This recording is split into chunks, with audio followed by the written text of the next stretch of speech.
tarde, amigos. Sejam bem-vindos para nada mais um bate-papo. Não vamos nem considerar isso como uma entrevista, mas é um bate-papo com meu amigo de equipe, o Sérgio Braga, para o senhor que é assinante do Clube Tempo e Dinheiro. Sérgio, obrigado aí. Interrompi seu almoço, você que fez o programa no Tempo e Dinheiro, já volta aqui para uma entrevista, mas eu estou te atrapalhando aqui agora. Obrigado.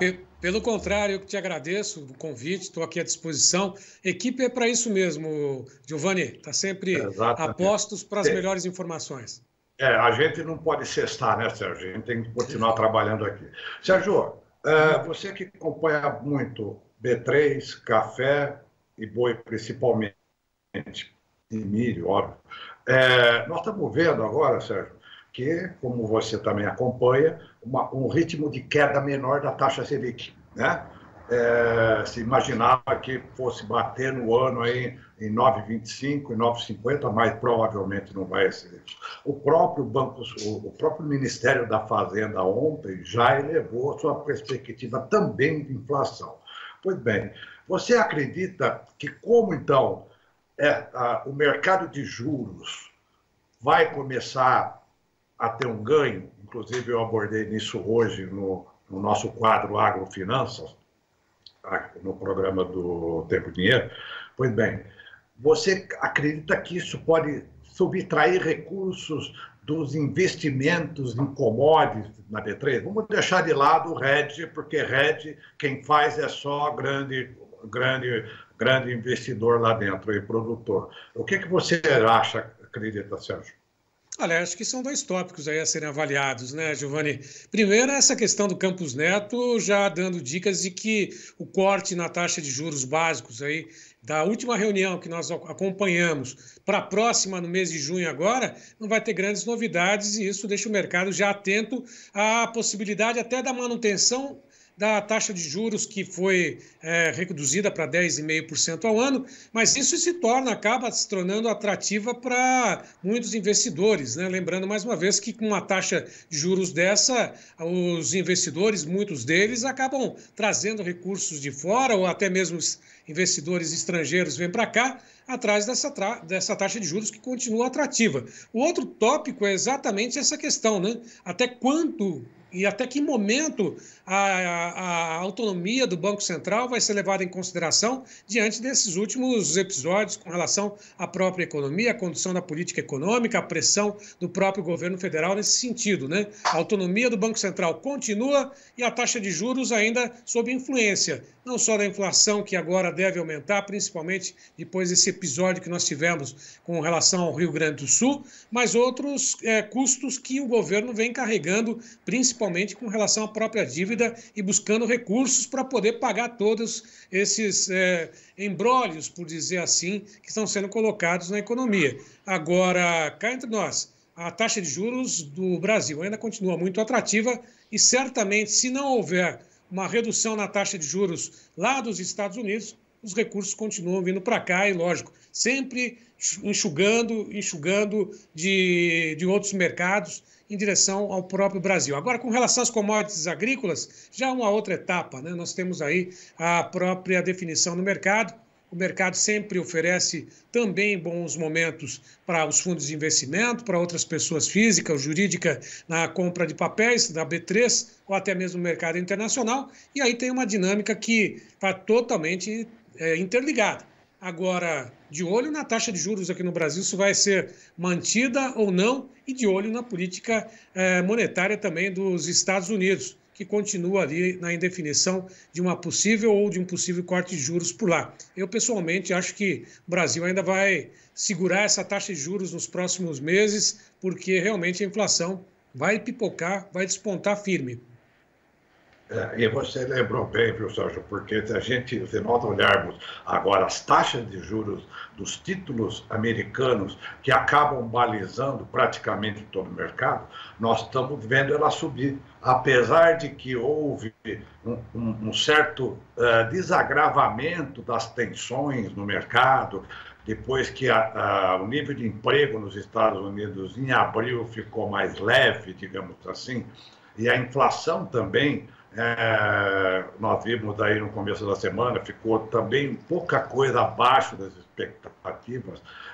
Se esperava que houvesse aí uma melhora substancial dos ativos de risco e caísse um pouco os juros. Mas hoje nós estamos vendo lá os bonds disparando novamente, ou seja, o mercado ainda continua muito inseguro, né, Sérgio? Então, quer dizer, entre taxa de juros de um lado e taxa de juros do outro, ou seja, em cada lado aí do hemisfério, certamente o investidor vai olhar esses fatores aí, né?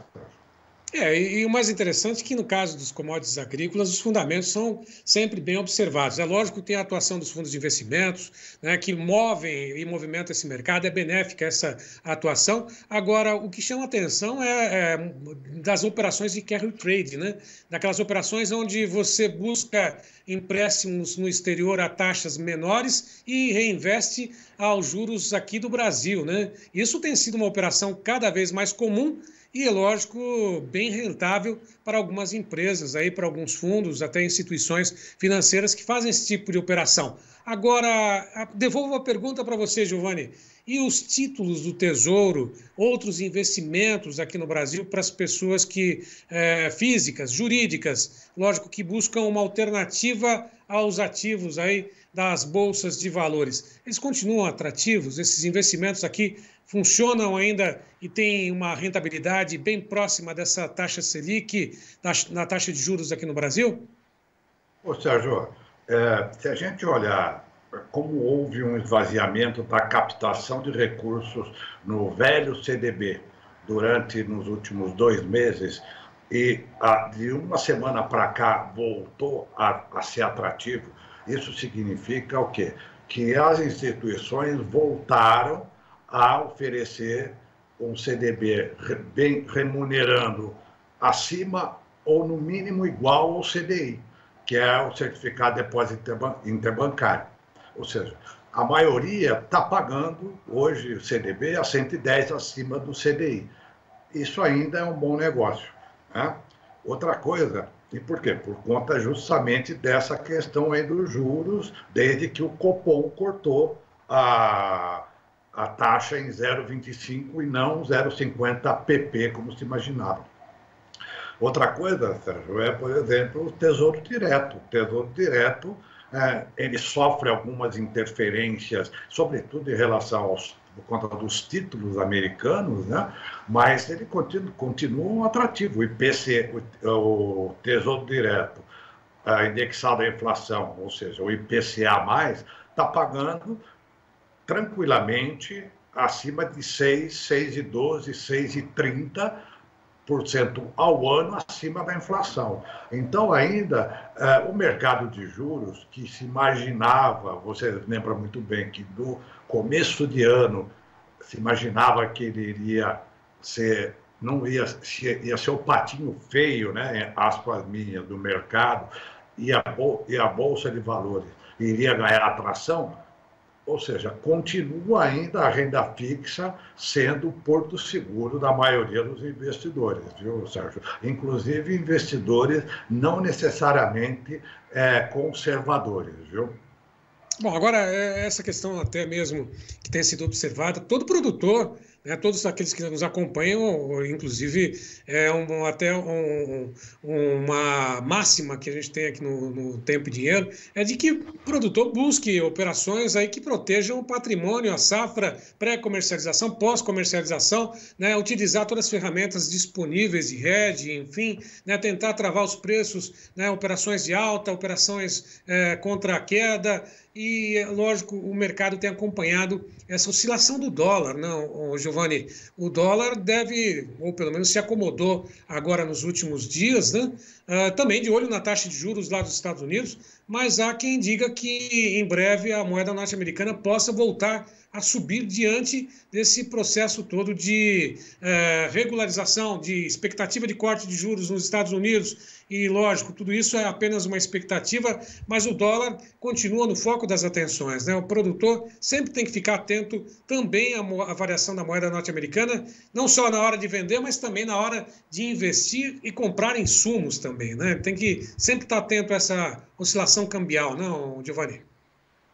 Sérgio, e você sabe que há uma relação direta. Juros mais altos também significa dólar mais alto, porque, como você bem lembrou, o juros mais alto atrai dólares para o Brasil, e isso eleva a cotação. Claro que, num primeiro momento, nesses últimos 2, 3 dias, por conta dessa situação de insegurança causada aí pelo governo Lula, em torno também da Petrobras, que a gente diga-se de passagem, né, Sérgio? Petrobras sempre foi moeda de troca de tudo quanto é governo e vai continuar sendo enquanto for economia mista. Pois bem, então o dólar deu uma caidinha, mas a tendência dele ainda é manter em alta.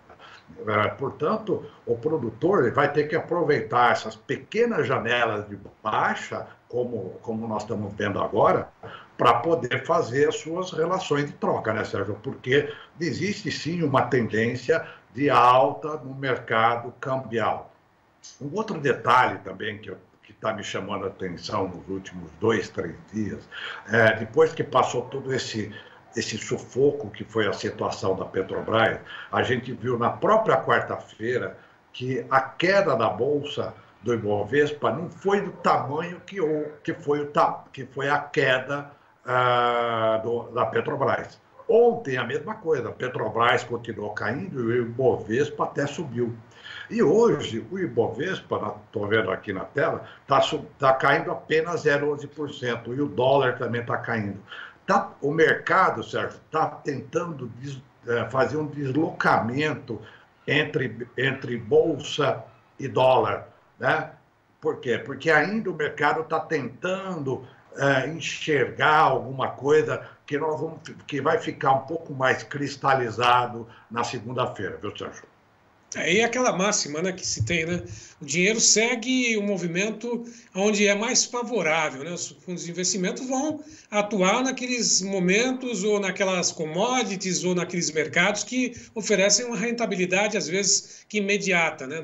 Coloca numa mesma hora, na hora seguinte, liquida, e assim funciona, e assim é o mercado há muitos anos, né? Então, a gente vai acompanhar, muitas vezes, uma variação, um dia de alta expressiva, no dia seguinte a realização de lucros, e o mercado vai se moldando nesta mesma equação. A grande verdade é que a gente tem que ficar atento e o produtor não pode ficar descoberto, não pode simplesmente ficar esperando movimentos de alta na hora que vai vender seu produto e muito menos movimento de queda nos preços na hora que vai comprar seus insumos. Tem que estar sempre protegido. Eu acho que esse é o recado que a gente tem que deixar por aqui também, não, Giovanni? É isso mesmo, viu, Sérgio? É isso mesmo. E com isso eu vou terminar essa conversa com você, te liberar, que você vai se preparar para a próxima entrevista sua. De uma máxima, a gente lembra do Delfim Neto, né? Você lembra do Delfim Neto. O que ele costumava dizer, Sérgio? Abre aspas, mercado é animal, fecha aspas. E resume o que você acabou de falar agora, viu, Sérgio? É isso aí. Realmente, um dia sobe, outro dia cai, mas o produtor não pode ficar só observando esses movimentos, não. Tem que estar protegido. Eu aproveito, viu, Giovanni? Convido você e a todos que estão nos acompanhando agora. Daqui a pouquinho, 15h30, a gente tem uma conversa com o presidente da Abramilho, né, com a Associação Brasileira do Milho e Sorgo, o Paulo Bertolini, que vai falar sobre a situação, expectativas em relação ao milho, esse importante insumo, esse importante alimento aqui no Brasil. Todos estão convidados, 15h30, portanto, aqui no Clube de Assinantes do Tempo e Dinheiro. Giovanni. É isso aí, Sérgio, é imperdível, porque o presidente é novo também na Abramilho, embora seja um nome bastante conhecido, e tem essa questão, como você ontem levantou também com o Valdecir Volador, numa ótima entrevista, que é a questão dos insumos lá para as granjas, né? Que não só no caso de suínos, como de aves. É imperdível. Sérgio, muito obrigado por sua participação aqui comigo hoje. Boa entrevista, um ótimo final de semana. Segunda-feira a gente volta, tá bom? Foi um prazer, obrigado. Até a próxima semana. Bom descanso para você. Tá legal. É isso, gente. A sua entrevista, bate-papo com meu amigo Sérgio Braga, da nossa equipe aqui, veterano do agro, que faz do programa Tempo e Dinheiro junto com o João Batista e a Karina Botião, nessa conversa sobre mercado, sobre investimento e o que diz respeito ao agronegócio em geral. Muito obrigado, até segunda-feira.